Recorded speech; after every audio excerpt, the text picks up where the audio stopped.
Are you thinking of ramping up the total number of Kickstarter projects that you'll launch in 2020? If you are, then this video is going to be for you because I'm going to be sharing 4 keys to accelerating the amount of projects that you were able to successfully launch on the Kickstarter platform this year.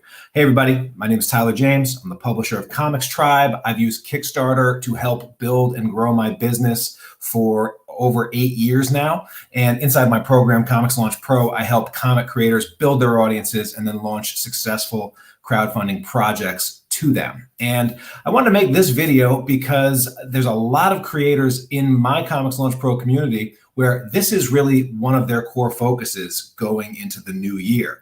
They want to launch more projects on Kickstarter over in a 12-month period. And so, and this hasn't always been the case. The creators I work with inside of Comics Launch Pro usually are either split between either creators that, hey, they want to get their first successful launch, they've never launched on Kickstarter, they want to do it right, or they've tried and haven't had success on the platform, trying to figure it out and want to follow a step-by-step program to do it.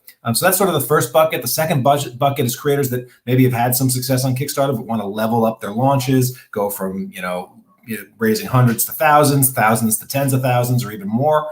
And then the third group is creators that they're doing this, they've launched it, they're Kickstarter veterans, and now the question becomes, how do I keep doing this without wearing myself down? How do I make launching easier? How do I expand my ability to launch more? And so this would be valuable if you're in any of those groups, but especially for those of you that have maybe got your beak wet on the Kickstarter platform and want to find ways to get to just do it better. And so you can let me know where you're at right now. Are you trying to still get that first successful launch out? Are you trying to level up your launches? Or are you in that third bucket you've got Kickstarter down, you just want to make launching easier, expand your ability to launch more times in a calendar year? You can tell me 1, 2, or 3 in the comments. Before I get into this video, I do want to also point out that I do have a free resource for creators that if you haven't grabbed it yet, there's a roadmap towards your first or next successful comic book Kickstarter launch. You can get that over at comicslaunch.com/roadmap. All right. So what we're going to be doing on this video is we're going to be going, and I'm going to be giving you 4 keys to launching more comic book projects in 2021. But before we do any of this, why this video? Like, why would a creator want to launch more comic book Kickstarters in this year?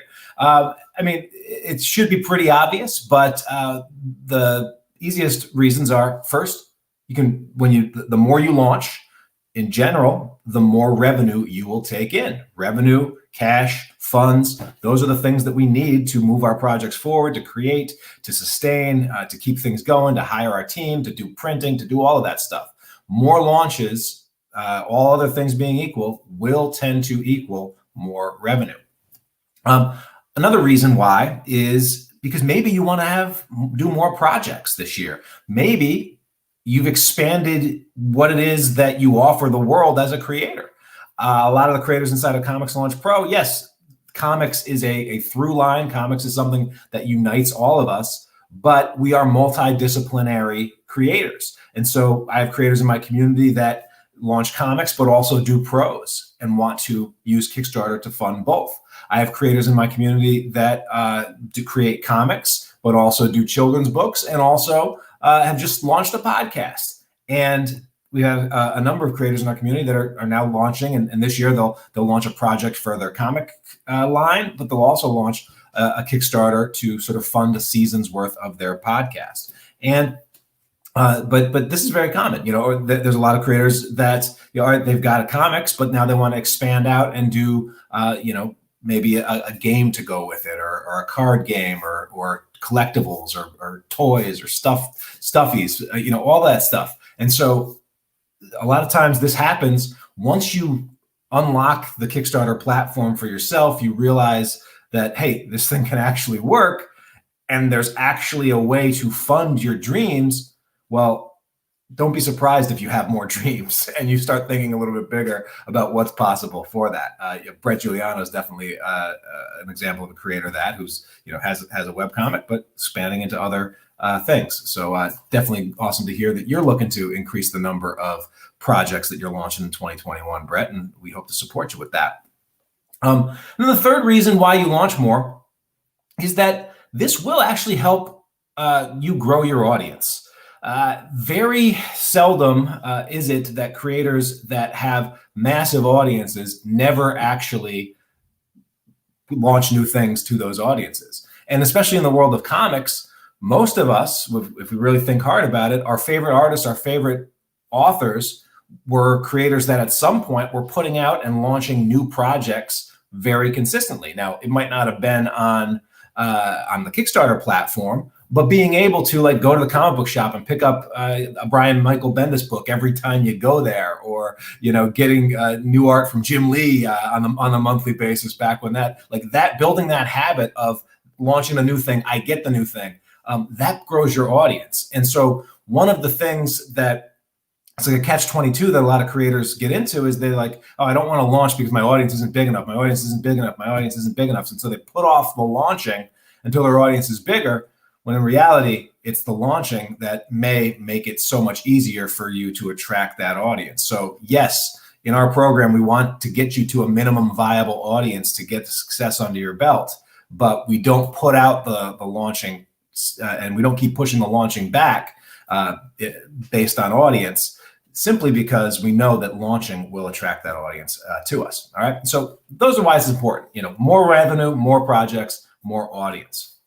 There are two myths though that I want to just unpack a little bit related to launching more Kickstarters that maybe aren't quite as prevalent now, but certainly were when Kickstarter first got off the ground. All right. The first myth is that it should be a viable, or it should be a real positive aspiration for all indie creators to have the goal to one day be able to get off, quote unquote, get off Kickstarter for good. All right. That should be a goal. Right. And I think this was a fantasy for a lot of creators. It's like, if I, all right, I'm going to use Kickstarter to get to a certain point, and then I will not need Kickstarter anymore. And I can just, my business will self-sustain itself. And I don't need to, and there's a lot of neediness around this, and a lot of guilt around, oh, I don't have to bother my audience, or I don't have to beg for money and all this stuff. And what we've seen now here, now that Kickstarter is over a decade old, Kickstarter is in middle school, right? It's not in preschool anymore, is that most creators that are smart and have a good Kickstarter mindset have just said that's hogwash. They recognize that Kickstarter is a platform where millions and millions of dollars is spent on comics every single year. Last year, about $25 million was spent for successful projects that went to successful comic book creators in the comic book category. And over its lifetime, over $125 million have been raised for comic creators on the Kickstarter platform. Thousands and thousands of backers are visiting Kickstarter every single day looking for stuff to buy. Kickstarter is a marketplace. And instead of getting to the point where you're big enough that you're hoping to get off Kickstarter one day, what we're seeing is actually a lot of the big publishers are now being like, wait a minute, this is a viable marketplace. We're jumping into Kickstarter. And so you've seen Kickstarter publishers like Boom Studios. Now they're on their second Kickstarter launch. I guarantee you'll see more of that. So, and for myself and for the, some of the brands that I run, right now, one of the brands that I've created and helped build through Kickstarter is called C is for Cthulhu.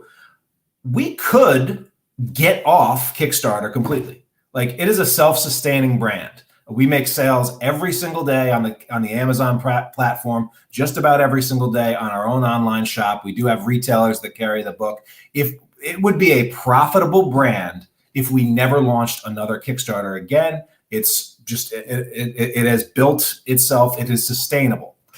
But I'm still launching Kickstarters for that brand because there is it is far more profitable to do that. And it is also lets us take chances that we might not otherwise take. All right. To launch a new product, when you have winners and improving products that sell every day, launching a new product is still a risk. And occasionally we'll miss. Occasionally we'll launch something for that brand that, hey, this didn't do as well as we'd hoped. Sometimes we knock it out of the park, and Kickstarter is a great platform to do so, where it's a little bit less risk, and you also have a potential to reach that audience that you still have. So that myth of, hey, one day we'll get off Kickstarter, that is, it's just not something that I think most creators should be thinking about. In fact, when you do launch on Kickstarter, you're building an asset for your business. Being able to, with one click of a button, launch a project and then have the Kickstarter internal platform remind everyone that's backed a project from you in the past, hey, new project launched, you want to check it out? Like, that's a business asset that hopefully you'll keep with you for years and years to come. The second myth that I want to just talk about is this myth that there is this certain amount of launch size that if you could just get to, then you wouldn't have to worry about launching for a long time again. All right. And that, well, if only my launch was at this amount, then I could just go back and I wouldn't have to worry about launching more than once a year or something like that, or I wouldn't have to worry about launching more. The problem with that thinking is that it's counter to what successful businesses like ours actually do in good practice. We are a creative product-based business. We are creating entertainment products in the most cases, but they're creative, they're product-based, all right?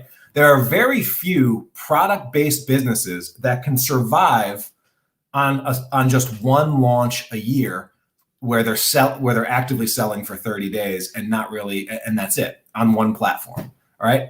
It doesn't matter how big that launch is. You look at Apple, for example, it's totally different, but they come out with a new iPhone. Every time they come out with a new iPhone, they launch that new iPhone. Yes. But they don't, and they have lines out the door and all that stuff. And they do a big push, and it's a big launch. It's not a Kickstarter, but it's a big launch. But Apple is still selling phones in stores and online 365 days a year, right? And so we can't have that mentality that if just the Kickstarter launch, the one launch is big enough, that'll just make everything all okay, because our responsibilities, our liabilities, our expenses, like our expenses go all year round. I don't know about yours, but mine certainly do. So this is another reason why getting in the habit of launching more can actually be a good, healthy thing for your creative business. But I know some of you are thinking, Tyler, I hate launching. I hate Kickstarter launching. I've done it. It's such a grind. It's such a hurt. And I totally get that as well. I've done. I did 3 launches last year. That it was exhausting in a pandemic for sure. I did 4 the year before. That was definitely a stretch for me. And so the good news is, even if you hate launching, all of these 4 tips that I'm going to give you will hopefully help you hate it a little less. So here's how you do it. Here's how you launch more projects in 2021. I'm going to give you 4 keys to it. Key number 1 is to shorten your launches. All right. The average Kickstarter launch is still around 30 days, but if you are trying to launch more times in a calendar year, my recommendation for you is to shorten the number of days that your Kickstarter is live. Give you an example of why this can be so important. There's a creator in the mastermind group that I run, the Comics Launch Mastermind, and he's trying to scale up his Kickstarter launches. 2 years ago, he launched once. Last year, he launched twice. This year, he said he'd like to launch 3 times, but he was, a little bit concerned, like, is that even possible? Is that too much? And in probing deeper and trying to figure out where the heaviness about 3 launches was coming for him, we found that, it had nothing to do with building the Kickstarter page. or having the product ready. The scripts are already written. His art team is already hard at work. Had nothing to do with a lot of aspects of launching a Kickstarter, but what it had to do with the fact that this creator is kind of an introvert, and selling, marketing, promoting, this kind of stuff that you have to do during a Kickstarter launch is daunting. And so to do a traditional Kickstarter campaign of 30 days, well, and to do that 3 times, that would mean 90 days out of the year, almost a quarter of the year, he would be in active marketing, just pushing extrovert mode. And I don't know about you, we tend to attract a lot of introverts in Comics Launch Pro, creators that don't love, like, the marketing and the selling, like that stuff is tough for them. There's no wonder that even if the product's ready, even if building the campaign, designing the campaign, fulfillment, none of that stuff scares them. But the idea of just doing that much external, extroverted, getting out there, selling during the year was the thing that was causing him to feel heavy. Well, the simplest thing that you could do there is recognize that, one, that makes sense, right? Like, that makes sense, getting out of your comfort zone like that would feel heavy. Simplest thing you can do is just shorten the launches. If you go from 30 days to say 17 days or 21 days or 20 days with your Kickstarter launch, then that's going to be times 3 launches. That's significantly less time you'll spend on Kickstarter than you would if you did traditional 30-day launches, and that might keep you a little bit fresher. Now, there's other benefits to launching and reducing the length of your launch. Just so we're clear, I do recommend, if it's your first Kickstarter campaign and you're not trying to do like a specific Quickstarter style launch, which is another kind of launch, then I do still recommend your first launch go the 30 days. But after you've got this thing down, and when you're trying to scale up your launches, one of the things that will help you do that is to shorten the length of your launch. And what you find is that shortening your launches will reduce the quote unquote dead zone period of Kickstarter, where the dead zone is sort of like the times when backing is just very, very slow. And this is sort of like the dark night of the soul for a lot of creators during a Kickstarter launch, where it feels like things are going so slow and you're not getting any momentum. And it can be exhausting and mentally taxing on a lot of creators who aren't prepared for it. Shortening your launches tends to mean that you have much less dead zone. What it also does is, it reduces the time you're on in active open cart mode on Kickstarter, which also accelerates how fast you get the funding, which means that you'll tend to be able to spin up another launch all the more faster. All right.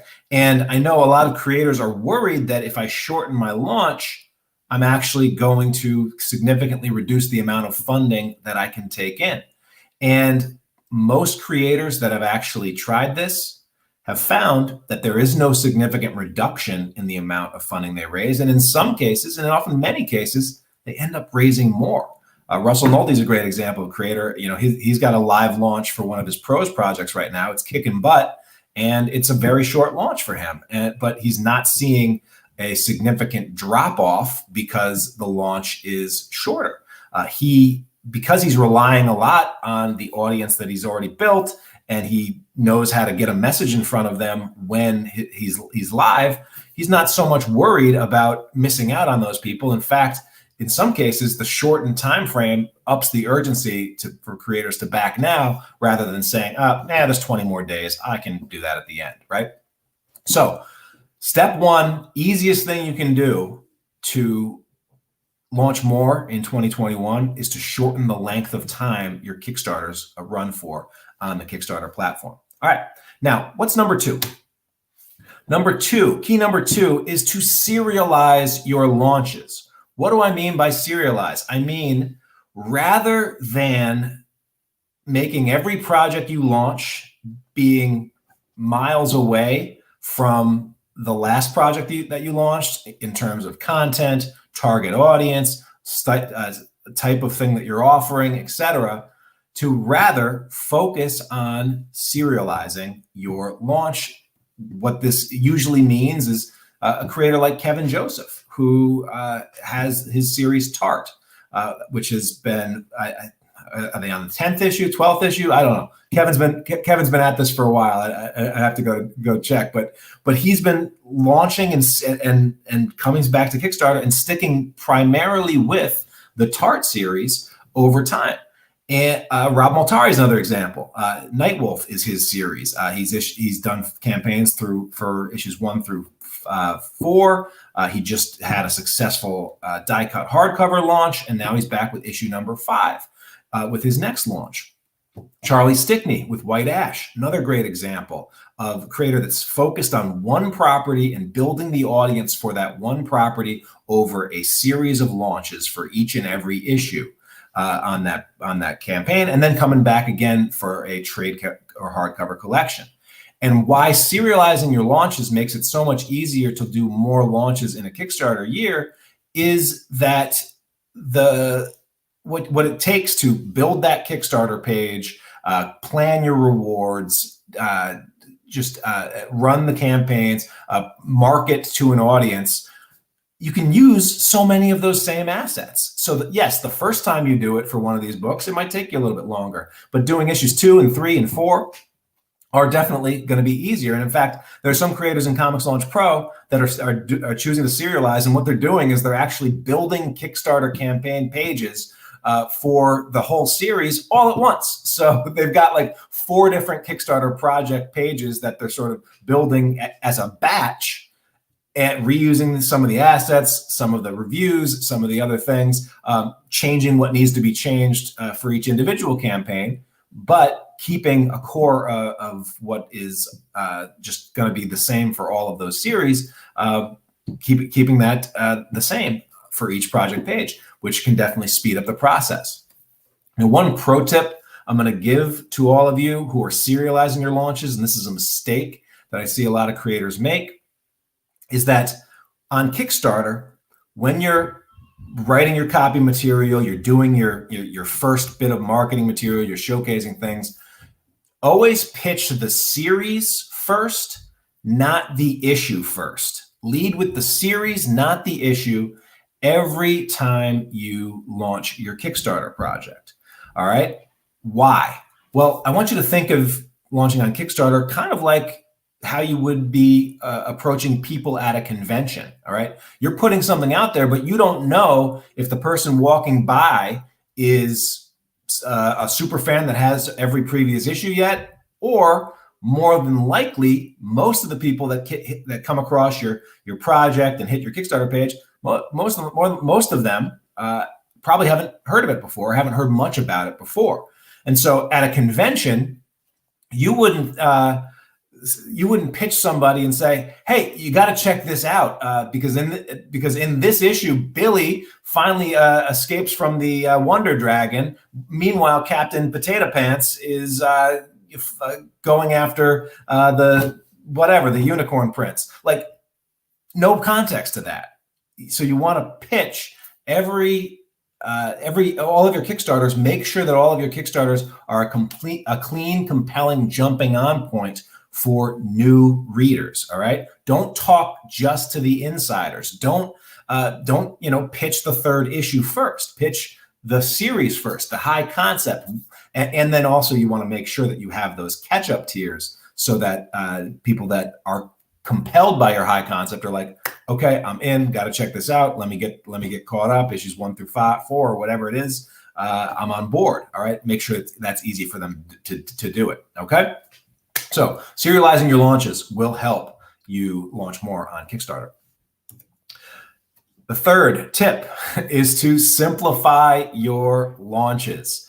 All right, simplify your launches. And one of the things that we ask all of our members inside of Comics Launch Pro to do after they complete every Kickstarter is to run through a process which I call the Kickstarter campaign post-mortem. And really it's a series of questions, metrics that you look at, and just things that you analyze about the campaign that you just did, so that you can use that information to inform your next campaign and do your next campaign even better. All right. You can kind of think of it as a professional sports team watching the tape of their last game and breaking it down step by step. What did we do right? What did we do wrong? What do we want to keep? What do we want to ditch, et cetera?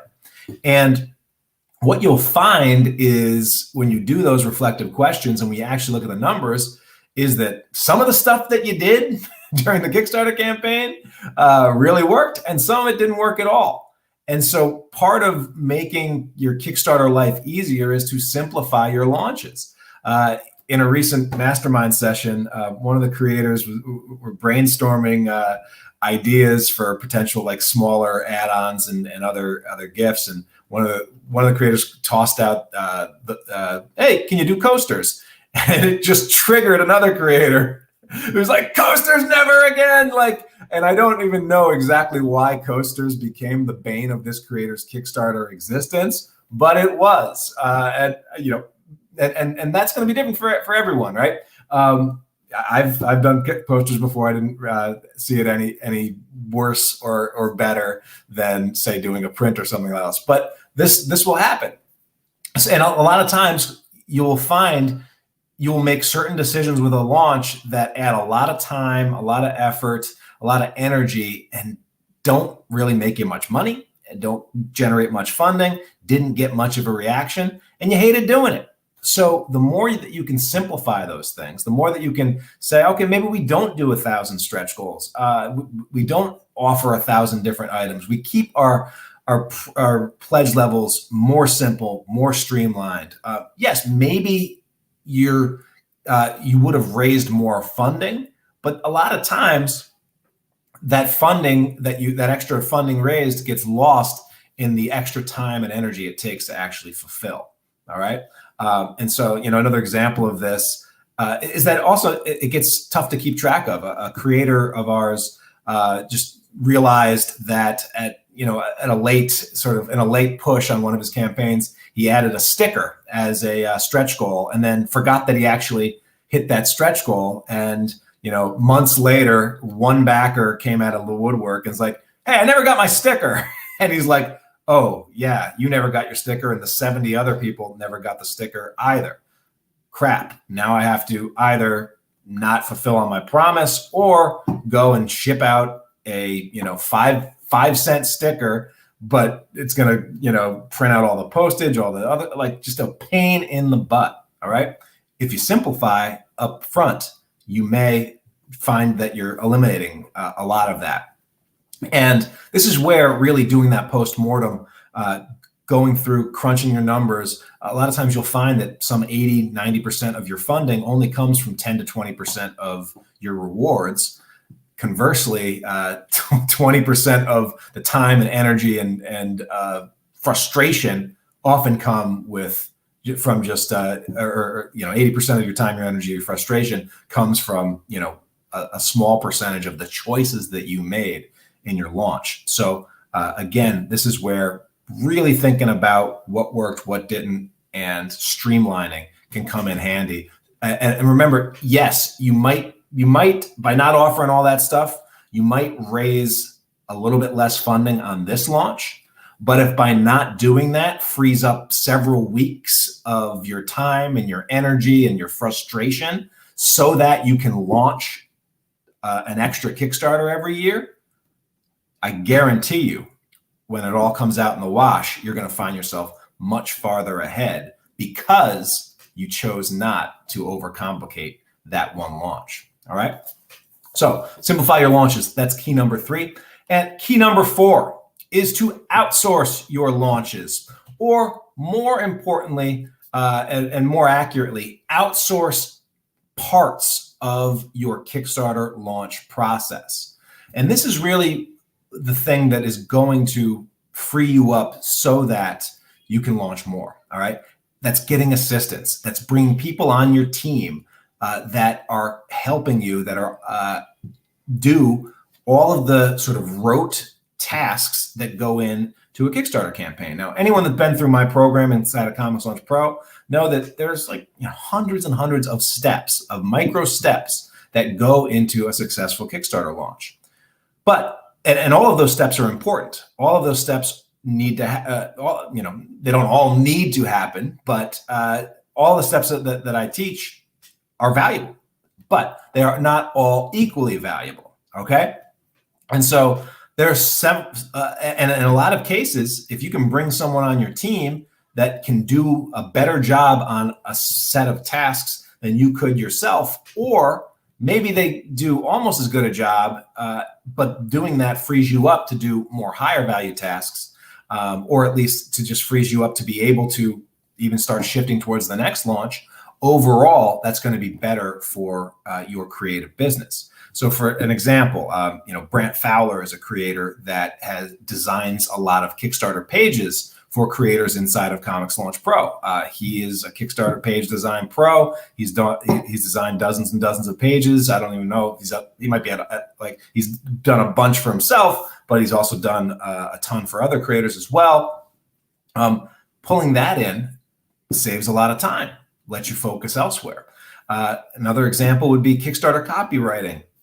There's a lot of promotion that goes into Kickstarter, whether it be social media posts or Kickstarter updates or emails to your list or Kickstarter updates to past Kickstarter projects. There's a lot of writing and there's a lot of formatting of, whether it's formatting on Kickstarter, formatting the updates, or downloading the pictures, uploading the pictures, like doing all that stuff. Like it's not hard. It's not difficult. It does require a little bit of ability to write compelling copy and engaging copy, but it takes a lot of time and it takes a lot of energy. And so if you can pull someone on your team that can help with some of that again frees you up. Another example, but one of the areas that I think many of you will find really helps you limit the time from when you finish your last Kickstarter to when you are able to launch your next Kickstarter will be fulfillment. All right, fulfillment. Can you outsource some or all of your fulfillment for your next Kickstarter project? And I know a lot of creators' default mindset is, I can just do it myself and it'll save me money. Absolutely, it will save you money compared to hiring someone else to do that for you, but it may cost you significantly more time, and your time most likely is worth significantly more than what it would cost you to hire someone else to do it. So for example, and a lot of times we don't even look at the true cost of fulfillment and make apples to oranges comparisons. So for example, I just wrapped up a podcast with Rich Boy of Comic Impressions, and they've got some updates and other things over there. But Comic Impressions is doing a ton of work for Kickstarter creators, especially in the comics category. And for a fair number of them, especially creators that are overseas, like in the UK, and shipping's a nightmare post-Brexit right now, they're doing a ton of fulfillment for creators overseas and in the US, meaning they're going to print your book at their place. They're going to then, if you choose to ask them to, they're going to slip that individual comic into a bag and a board, slip that bag and a board into a Gemini mailer. If there's a mini print or or something else that goes with that pledge, they'll insert that as well. They'll slap a postage on it and they'll ship it off for you. And what they charge is they charge you cost of materials for whatever materials you choose to use with them. And then they're going to charge you $2.50 per package shipped. All right, flat. Now, yes, if you're selling $4 comics, an additional $2.50 per package may seem like too rich for your blood to ask. But when your average pledge level is higher, and when you compare the fact that what you would also have to have them do is ship you the stuff, and then you'd have to reship it yourself. And in some cases, just the cost of shipping the product from Comic Impressions in Florida to you in wherever you are that might be close to what it would cost an extra fulfillment cost. So there's a lot of value that comes from really thinking about this strategically and thinking about, what does it save you to have someone else do the packing, the shipping for you. Another example is Printlore. Printlore is a group that we work with, and they are partnered up with a warehouse in the US. And so what I've started doing is I will have at least the simpler orders, usually, the most common orders, the most popular orders. I will have either Comic Impressions or Printlore ship those for me on my behalf. All right. I will have them take it. So I'm not even, and what's nice about this is as soon as the books are printed, then the bulk of Kickstarter fulfillment is done by my printing company. It's going direct from there. It also, minimizes the chance that books get damaged because they're shipping direct from the printer, direct from the warehouse. So that's another added bonus to this. And yes, there are some sort of fancy rewards that combine original art, or maybe we'll do collector's boxes or a small number of awards that we still will manage the fulfillment in-house.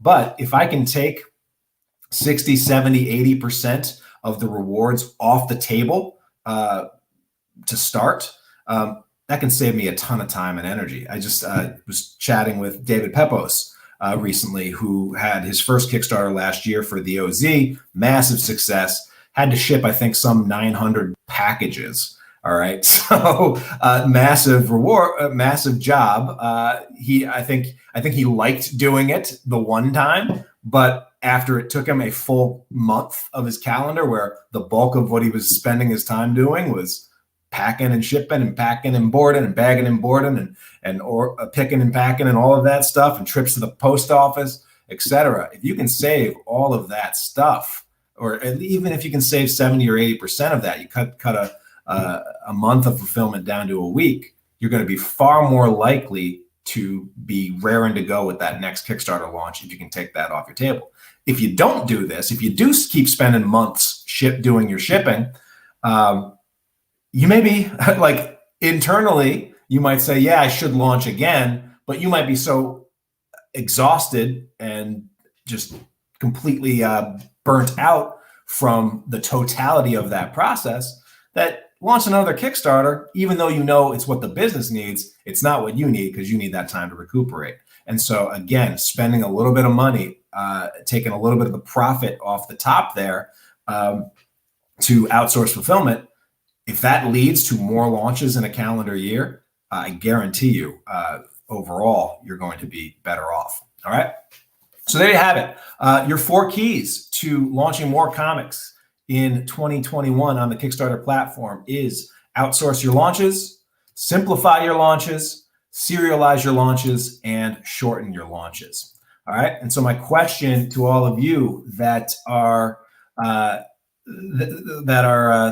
trying to do this thing is, how many Kickstarter launches do you plan on launching in 2021?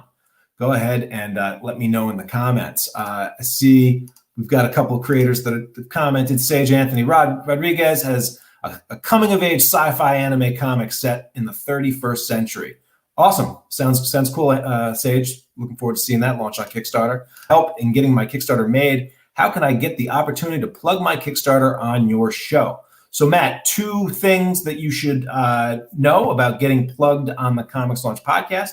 First is that every comic creator that launches a project on Kickstarter is welcome to send a plug for their project, about a 30-second plug, pitching your project when it is live on Kickstarter. You do that just by going to comicslaunch.com/voicemail and leaving me a short voicemail on the podcast. And so that's the first way that you can get your project mentioned when it's live on Kickstarter. And I also have someone on my team that proactively reaches out to comic creators that launch on Kickstarter to try to get them to submit those. And so you'll hear those at the end of every Comics Launch podcast episode that goes live on Sunday. We have a just launched section where we highlight some cool projects from listeners and creators like yourself on there. Now, the second way that we feature creators on the Comics Launch podcast is we I have creators that come on and I interview them on the Comics Launch podcast, and we make an episode of Comics Launch built around that creator. Now, what creators need to understand about that is that my show is not a show that's targeted at comic book fans looking for projects to back on Kickstarter. And so the creators that get featured on my show tend to be creators that are able to come to me with an original take, original hook, original concept or topic that I know will be of value to creators first. Now, the byproduct of that tends to be that creators, if they like what you hear, it sounds cool what you're up to, they'll then go and check. And a lot of creators, I mean, comic creators are probably the best in terms of, and the most likely of any category on Kickstarter to also back and support other Kickstarter projects. So that's one of the great things about our community.